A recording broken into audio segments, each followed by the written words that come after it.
Hiver 1942. Dans une forêt de pins, endormi sous un manteau de neige, l'air est glacé. Le soleil récemment couché laisse maintenant place à un ciel pourpre qui ne tardera pas à s'assombrir. À l'orée de la forêt, on aperçoit deux êtres, une biche et son faon. Leurs petits sabots s'enfoncent dans la poudreuse, tandis que chacun de leur souffle s'évapore en nuages blancs.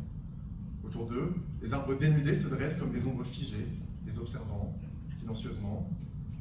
Soudain, un bruit lointain, une branche qui craque. La mère s'arrête, ses oreilles frémissent, son regard scrute les profondeurs de la forêt. Le petit faon ne comprend pas, il lève les yeux vers elle, son souffle se coupe. Cours, Bambi! Le petit hésite, mais l'ordre claque dans l'air glacial. Il court, la neige fouette son visage, ses pattes tremblent sous l'effort. Derrière lui, un coup de feu déchire le silence. Les oiseaux s'envolent, affolés, un second coup, plus fort, plus proche. Bambi court et encore, le cœur battant à tout rompre. Il atteint finalement la clairière et s'arrête, haletant. La neige tombe en silence autour de lui. Il se retourne. Maman? Le vent souffle doucement entre les arbres. Pas un bruit, pas une ombre, seulement le froid. Maman? Rien. Juste le vide, un silence immense, écrasant. Bambi est seul. C'est ainsi qu'en une scène de 2 minutes et 13 secondes, l'œuvre de Walt Disney a traumatisé des millions d'enfants à travers le monde. À l'époque, moi aussi, quand j'ai vu le film, j'ai pleuré à la mort de la mère de Bambi. Et en même temps, quoi de plus normal pour un enfant? Il faut dire que la scène est brute, la scène est crue, et même si on n'y voit pas directement le corps inanimé de la mère gisant au sol, même à 8 ans, on n'a aucun mal à se l'imaginer.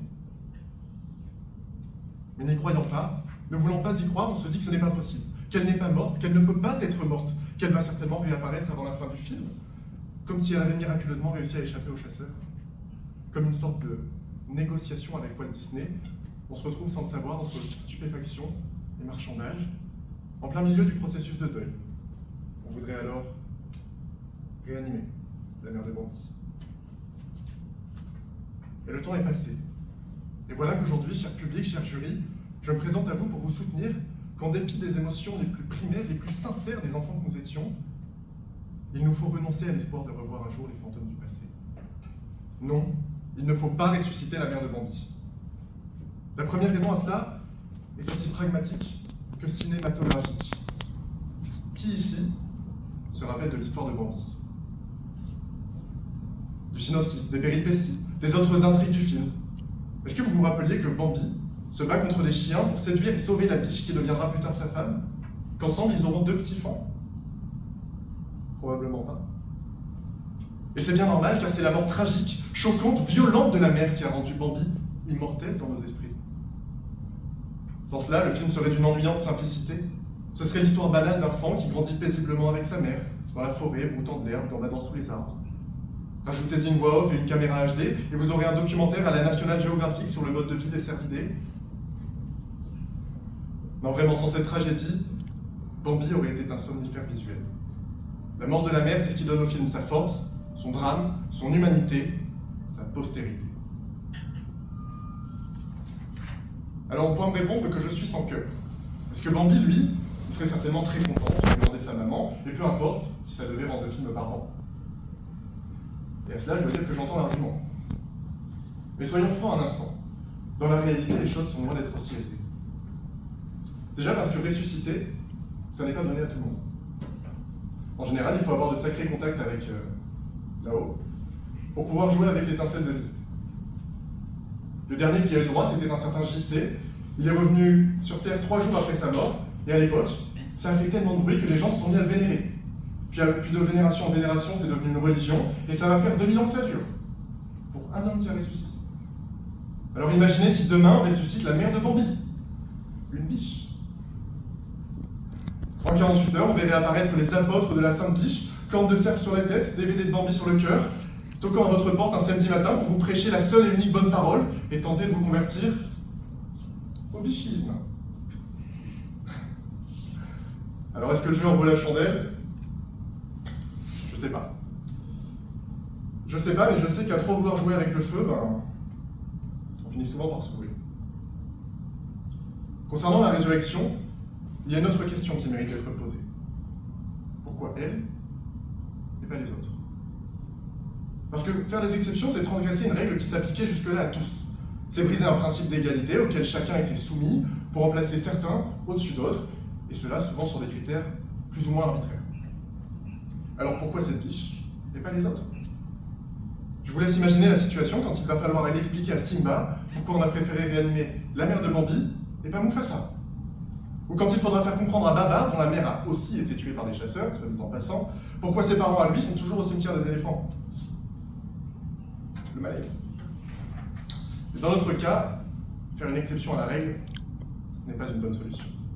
Mais peut-être que faire de l'exception la règle en sera une meilleure.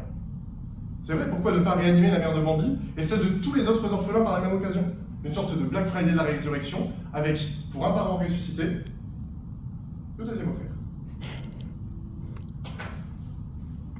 Mais là aussi, on risque d'avoir un souci. Parce que rendez ses parents à Batman et le justicier masqué, l'orphelin de Gotham deviendra un quarantenaire basique qui fait du yoga et qui gère une start-up de bad gadgets. Rendez ses parents à Cendrillon, elle grandira dans une famille aimante et ne rencontrera jamais son prince. Rendez ses parents à Harry Potter et il n'aura plus aucune raison d'entrer à Poudlard, non. Il ira dans un collège de Moldu comme tout le monde. Ce sera très bien comme ça. Non, la résurrection, pour tous, ce n'est pas une solution. Parce que ramener ces personnages, ce serait assassiner, ce serait enterrer le 7e art. Ce serait la fin des récits épiques, plus de héros torturés, plus de destins brisés, plus d'émotions, plus de suspense qui ont fait notre enfance. Plus rien de tout ça. Et malgré tout, je crois que je comprends. Je crois que je comprends qu'une partie de nous veuille quand même la ressusciter, la mère de Bambi. Parce que vouloir retrouver ce que l'on a aimé, ce qu'on a perdu, c'est humain. C'est profondément humain. J'ai perdu mon grand-père il y a quelques années. Je l'aimais, je l'admirais plus que tout. Quand il est décédé, ça a été un choc. On ne s'y attendait pas. Il est parti en une soirée et on n'a pas vraiment eu le temps de lui dire au revoir. À l'époque, j'aurais tout donné pour qu'il revienne, pour pouvoir retourner le voir, pour qu'on retourne au marché comme on faisait quand j'étais petit. Mais avec le temps, j'ai compris. J'ai compris que la mort fait partie de la vie. J'ai compris qu'en voulant ramener les morts, on efface aussi les traces qu'ils ont laissées. J'ai compris que ressusciter, c'est parfois oublier. C'est oublier la force du vivant, la douceur des moments les plus simples, passés autour du feu, avec des amis un soir de camping. Ressusciter, c'est oublier qu'à chaque instant, il faut profiter de ces choses qui nous entourent, comme de cette fleur doucement parfumée que l'on croise tous les jours sur le chemin du travail. Ressusciter, c'est aussi oublier qu'il faut profiter de celles et ceux qui comptent pour nous, de ceux que l'on aime, de ceux dont un mot, un geste, un regard est parfois suffisant pour transformer le banal en précieux. Il faut leur dire qu'on les aime, car on les aime, mais on ne pense pas assez à leur dire, alors dites-leur. En voulant ressusciter la mère de Bambi, l'enfant que j'étais croyait pouvoir réparer une injustice. Mais en réalité, il cherchait juste à dominer l'ordre naturel pour se protéger de la tristesse et de la solitude, pour se protéger des aléas de la vie, de sa faim. Mais le temps est passé, les émotions se sont atténuées, le deuil s'est conclu et la page s'est tournée. Alors on se rend compte que c'est précisément ce chaos, ce côté imprévisible, imperceptible, aléatoire et, oui, parfois injuste de la vie qui fait toute sa beauté. Parce que si plus personne ne meurt, est-ce que l'on vit encore? Alors quitte à faire, allons-y. Brûlons la chandelle par les deux bouts, parce que quand elle sera éteinte, il n'y aura plus de retour en arrière. Aujourd'hui, cher public, cher jury, je vous le dis, parce que je l'ai appris au prix de multiples expériences de vie, la mère de Bambi doit rester là où elle est. Non pas parce que l'on s'en réjouit, mais parce que c'est ainsi que l'on apprend à vivre avec les fantômes qui nous ont construits. Je vous remercie.